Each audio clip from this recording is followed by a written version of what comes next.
Right. Good morning, students.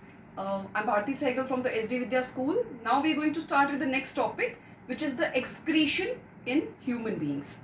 Now, excretion means the removal of the nitrogenous or the gaseous or the liquid waste out of the body. Now, do not confuse, please. ये बहुत लोगों को इसमें confusion रहता है कि जो waste का removal हो रहा है digestive wastes का, उसको हम excretion कहते हैं. Don't confuse, that's called as egestion. Egestion is a part of the holozoic nutrition जिसमें एनिमल्स अपने डाइजेस्टेड जितना भी डाइजेशन के बाद का जो वेस्ट प्रोड्यूस होता है उसको रिमूव करते हैं through rectum and anus. That's egestion. Excretion is a different process. Excretion के अंदर मेनली रिमूवल होता है नाइट्रोजिनस वेस्ट का. नाइट्रोजिनस वेस्ट 3 तरह से रिमूव होता है अलग अलग ऑर्गेनिजम्स के अंदर. In the fish they remove it in the form of ammonia, जैसे हम कहते हैं अमोनोटेलिक. नेक्स्ट है बर्ड्स के अंदर, जैसे हम कहते हैं बर्ड्स के अंदर it is in the form of uric acid, जिन्हें हम कहते हैं uricotelic. Uricotelic means those animals which remove nitrogenous waste in the form of uric acid. The third group like mammals, they remove it in the form of urea. They remove the nitrogenous waste in the form of urea and are called as ureotelic. So humans, which are also a mammal, they are also ureotelic. They remove the nitrogenous waste in the form of urea. Now, we are going to discuss about the excretory system. Although skin, which helps in the removal of the nitrogenous waste, the lungs, which help in the removal of the gaseous waste, are also a mechanism of excretion. But the main excretory system is the renal system. Now, renal, the word renal always associates with kidney, like pulmonary associates with lungs, right? Similarly, the word renal associates with kidney. तो ये एक main system है, human excretory system है. तो इसके अंदर आपके पास जो पार्ट्स आ जाते हैं, 2 बीन शेप्ड, राजमा की शेप की 2 ब्राउन कलर की, डार्क ब्राउन कलर की 2 किडनीज हैं, which help in the removal of the waste. इनके साथ ही अब ये किडनीज के साथ ही ज्वाइंट है 2 pipe like structures which are called as the ureter. अब प्लीज इस चीज को भी ध्यान रखेंगे, ये यूटरस नहीं है. Uterus is the place in the mother, जिसको आप मदर्स वूम कहते हैं, जिसमें कि चाइल्ड ग्रो करता है मदर के अंदर, उसे यूटरस कहते हैं. ये यूटरस नहीं है, दिस इज यूरेटर. यूरेटर वो पाइप है जो कि किडनी से वेस्ट को लाकर कलेक्ट करता है इस पाउच में, जिसे हम कहते हैं यूरिनरी ब्लैडर.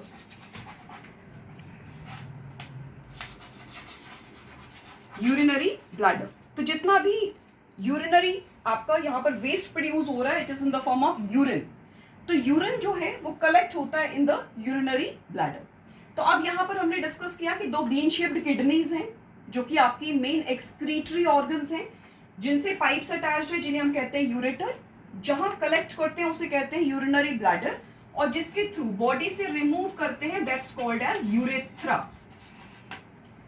अब इसके साथ ही यहाँ पर 2 और पाइप्स आपको नजर आ रहे होंगे, जिनमें से एक पाइप है रीनल आर्टरी. रीनल आर्टरी वो आर्टरी है जो कि किडनीज तक ब्लड को लेकर आती है. अब यहाँ पर मैं एक बात और बहुत अच्छे से क्लियर कर देना चाहती हूँ कि बहुत सारे स्टूडेंट्स को लगता है कि डीऑक्सीजनेटेड ब्लड गंदा खून है, तो इसका मतलब किडनीज में जो खून आ रहा है वो डीऑक्सीजनेटेड है. ये बात बिल्कुल गलत है.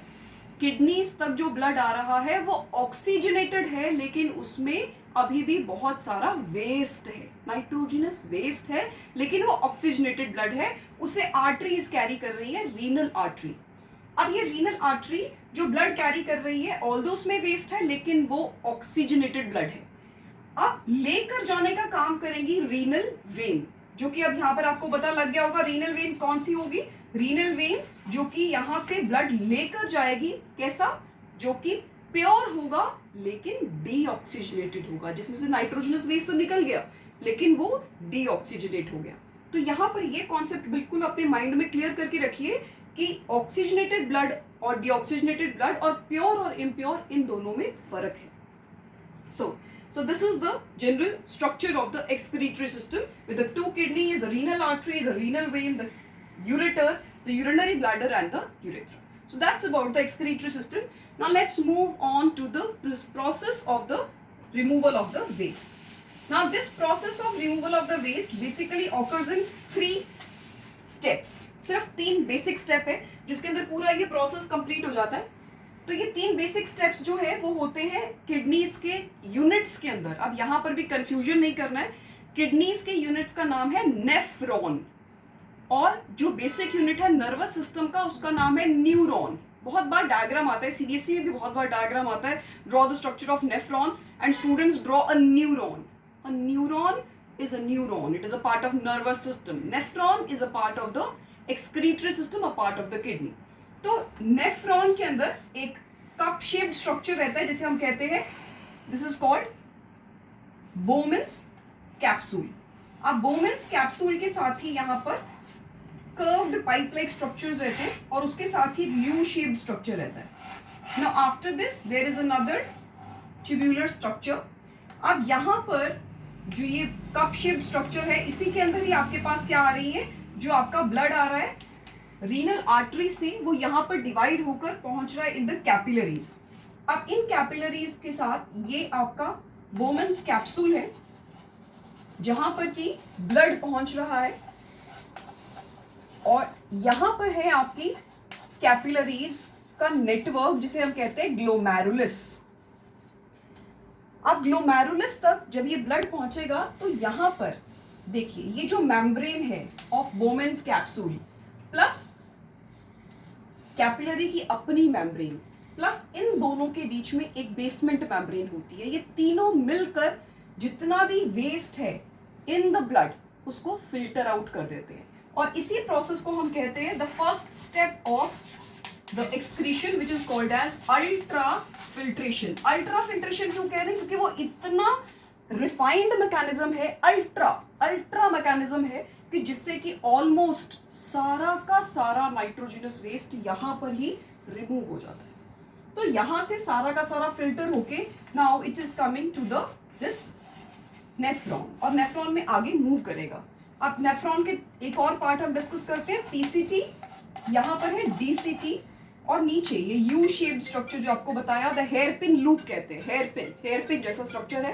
This hairpin structure is called as the Henle's loop, या फिर कहते हैं loop of Henle. Now this Henle's loop के अंदर से भी यहाँ पर आपका वेस्ट जो है वो रिमूव होकर यहाँ से कैरी ऑन करेगा।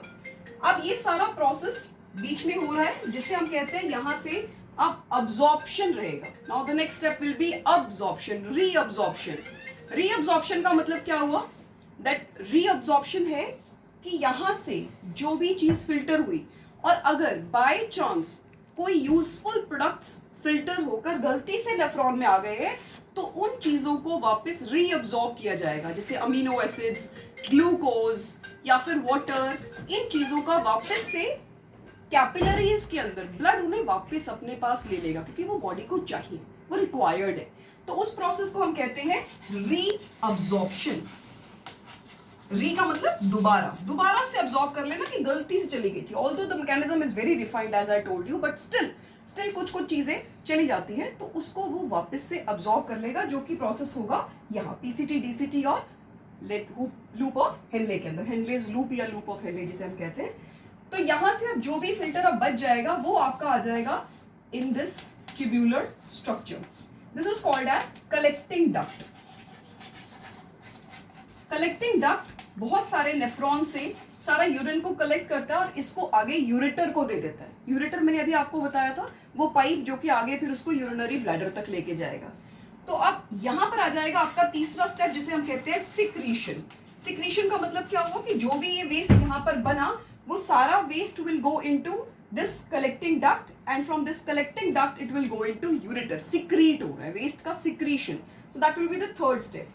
सो अब एक बहुत इंपॉर्टेंट चीज है इसके बारे में which I want to tell you here. इसके ऊपर बेस्ड क्वेश्चन बहुत ही बार आ चुका है सीबीएसई एग्जाम्स के अंदर, और एक यही एक टॉपिक है जिसको वो they can ask you in 1000 different ways. बहुत सारे examples I can give you. Discuss the human excretory system, discuss the way in which the nitrogenous waste is removed out of the body, discuss the mechanism of urine formation, discuss the functioning of nephron, how is urine removed out of the body, how do the nephrons function. So there can be multiple number of questions but the answer is same. सभी के अंदर एक ही process है और वो यही process है जहां पर ब्लड का फिल्ट्रेशन हो रहा है और जिसके अंदर 3 बेसिक स्टेप्स हैं, सिर्फ 3 स्टेप, अल्ट्रा फिल्ट्रेशन, रीअब्जॉर्प्शन और सिक्रीशन। इन तीनों के मैकेनिज्म से, इन तीनों की मदद से पूरा ब्लड जो है फिल्टर हो रहा है। अब इसके साथ ही एक और आता है कि give the functions of kidney. अब फंक्शंस, ऑलवेज रिमेंबर फंक्शंस, मतलब आपको मोर देन वन देना है। तो पहला फंक्शन तो ऑब्वियसली जो हमने अभी डिस्कस किया, which is the removal of the nitrogenous waste, ये पहला फंक्शन है। एक और फंक्शन कर रही है किडनी जिसे हम कहते हैं the maintenance of the osmotic balance. अब यहाँ पर कई बार पानी की कमी हो जाती है बॉडी में, तो उस कमी को पूरा करने के लिए रीअब्जॉर्ब, पानी को भी वापस दोबारा से रीअब्जॉर्ब करती है किडनी।